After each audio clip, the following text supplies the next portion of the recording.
என்று நாம் பார்க்கின்றோம். நபியை குறை காணுவதற்கு என்னெல்லாம் குற்றங்கள் தவறுகள் இருக்கிறதோ எல்லாம் நபியின் மீது பூசப்படுகிறது. நபியுடைய ஷானை குறைப்பதற்கு என்னவெல்லாம் செய்ய வேண்டுமோ என்னங்க அவர்களுக்கு சில குர்ஆனுடைய வசனங்கள் மாட்டிவிட்டது. சூரத்து அபசவத்தவல்லா, அபசவத்தவல்லா. அது அபு யூசுப் ரஹ்மத்துல்லாஹி அலைஹி அவர்களிடத்தில் ஒருவர் கேட்டார். ஒருவர் தொடர்ந்து ஒருவர் தொழுகையிலே அபசவத்தவல்லா ஓதுகிறார், என்ன செய்வது? சொன்னார்கள் காதி அபு யூசுப் ரஹ்மத்துல்லாஹி அலைஹி, ஹனபி மதஹபுடைய இமாம் அவர்கள் சொன்னார்கள், அவர் கொலை செய்யப்படுவதற்கு தகுதியானவர். அபசவத்தவல்லா குரான்ல வேற சூறாவே இல்லையா? அபசவத்தவல்லாவை தொடர்ந்து ஓதுகின்றார். அபசவத்தவல்லா நபியை கண்டிப்பதற்கும் திட்டுவதற்கும் இறக்கப்பட்ட சூரா என்று நினைத்துக் கொண்டீர்களா?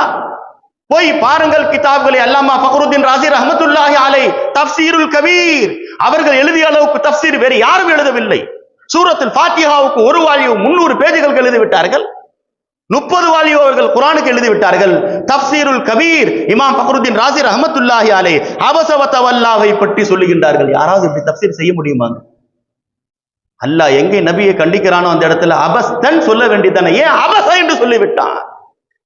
முகாத்தபாக சொல்ல வேண்டிய நபியை நீங்கள் முகத்தை திருப்பினீர்கள் என்று சொல்ல வேண்டிய இடத்தில் அபஸ அவர் திருப்பினார் என்று சொல்லிவிட்டான். சொன்னார்கள் ஃபக்ருத்தீன் ராஸி ரஹ்மத்துல்லாஹி அலைஹி. என்ன ஒரு ஈமான் பாருங்க நபியின் மீது, நபியினுடைய முஹப்பத். இதைத்தான் மீலாது நபியாக நாம் கொண்டாடி கொண்டிருக்கிறோம், அந்த நபியை பற்றி பேசுவதற்காக. இமாம் ஃபக்ருத்தீன் ராஸி ரஹ்மத்துல்லாஹி அலைஹி சொல்லுகின்றார்கள், வஇன் கான அமா லா யரா, அப்துல்லாஹ் இப்னு உம்மி மக்தூம் பார்வை தெரியாது, கண் தெரியாத சஹாபி, ஃபஇன்னஹு யஸ்மஉ அவர் காது கேட்கத்தானே செய்கிறது.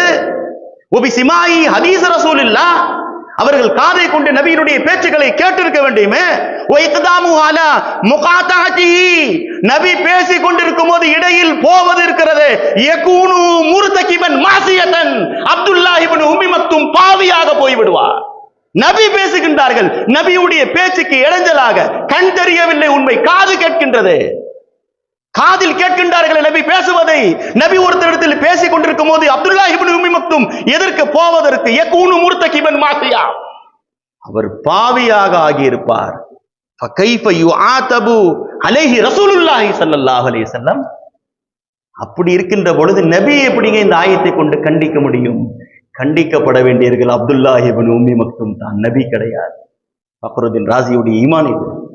ஃபக்ருத்தீன் ராஸியுடைய ஈமான் இது. நபி பேசுகின்றார்கள், கண் இல்லை உண்மைத்தான், காது இருக்கிறதே. ஆனாலும் பெருமானாருடைய பெருந்தன்மை. இந்த சூரா இறங்கிய பிறகு எப்பொழுதெல்லாம் அப்துல்லாஹ் இப்னு உம்மி மக்தூம் வருவார்களோ, மர்ஹபன் பிமன் ஆதபனி ஃபீஹி ரப்பி, வாருங்கள் வாருங்கள், யாருக்காக அல்லாஹ் என்னை கண்டித்துக் கொண்டானோ சஹாபியை வருக வருக என்று புகழ்ந்தார்கள் பெருமானார்.